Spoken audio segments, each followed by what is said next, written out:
Vous y croyez, très bien, c'est tout ce qui m'importe. On revient toujours à chaque fois sur les mêmes sujets. En réalité, immigration, intégration, assimilation, enfin, je pense que ces deux partis doivent plutôt, eux, intégrer en fait que ces Français de confession musulmane ou que ces Français issus de l'immigration, en fait, sont à intégrer en fait dans notre nation parce qu'ils font partie des forces vives.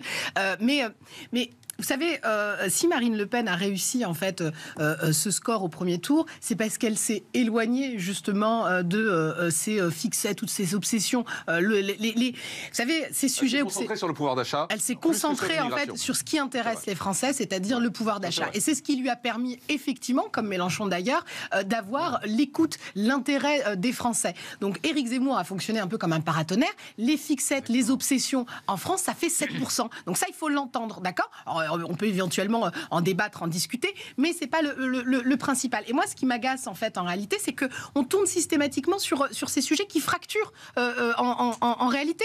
Quand on commence à parler en même temps, d'évoquer les points communs entre Reconquête et Rassemblement National, et c'est Jadab qui a évoqué effectivement, ces sur la points-là, question, sur la question. Si Marine Le Pen fait un bon score...